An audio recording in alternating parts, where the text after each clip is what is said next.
Chapter 14.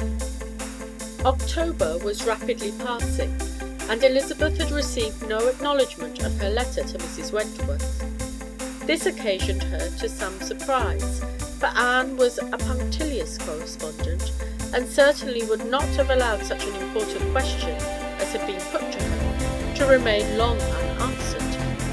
At last, when Elizabeth had begun to fear that either letter or reply must have miscarried, the wished-for packet was discerned among the morning's post, and she carried it to her own private room before perusing it. "My dear Mrs. Darcy, I do not like to imagine what you must be thinking of me, for my long and inexplicable silence. Your letter bears the date October the 2nd, almost a month ago. Will you forgive me when you hear that I have only just received it? We have been travelling abroad, as Frederick wished to take advantage of this period of comparative peace to visit some of the old Dutch cities, and we returned only this week, after a delightful but extremely fatiguing tour. Our letters have followed us about to our continually changing addresses, and it is little short of a miracle that so many of them have reached us. Yours has now reappeared at Winchester after its wanderings. This must be my excuse for not writing instantly to correct a misconception under which I grieve to think you have been labouring. My father is not engaged to Miss Crawford, and there is no probability of a marriage between them either now or at some future time. I know that some months ago a rumour to that effect was in existence, for indeed it must be confessed that my father's attentions to Miss Crawford were very marked, and my sister was among those who were confident that an engagement would ultimately result. But before we went abroad, Elizabeth wrote to me from Brighton, where she and my father had removed, to say that after the affair was at an end, Miss Crawford having given my father a definite refusal.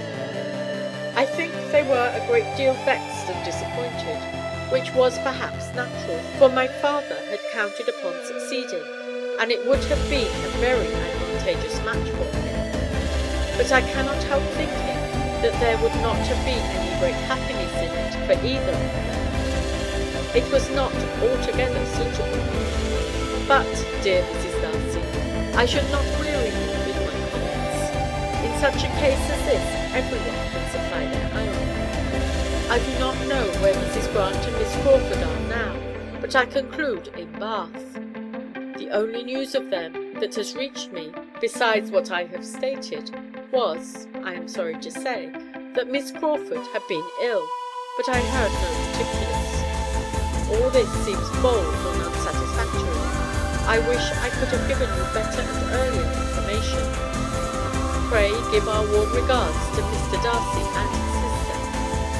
It was a great delight to me to renew my acquaintance with the latter, and to see her looking so lovely and blooming.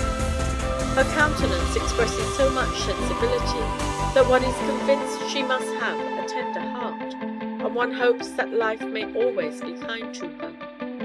I had a great wish to invite her to pay us a visit when we returned to Winchester, even be asked to join the rest of the party until she felt stronger, as Elizabeth hoped and believed she soon would.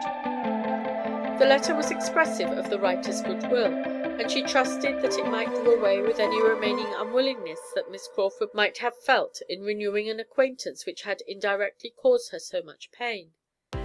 Elizabeth rejoiced in having accomplished the first step. Miss Crawford's acceptance might have been wrung from her, but it was unlikely she would withdraw it, and once she was safely established at Pemberley, whether Colonel Fitzwilliam were to be made happy or not, at least there would be no more misunderstandings. Elizabeth proposed a date to Mrs. Grant for the arrival of the two ladies, but decided to maintain her reserve on the subject towards everyone except her husband, until the ball should be over and her cousin should have left the house, for she was particularly anxious that no hint of it should reach his ears. Georgiana's discretion could have been depended upon, but Elizabeth felt it would be better to postpone telling even her of Mrs. Wentworth's reply until matters should be further advanced.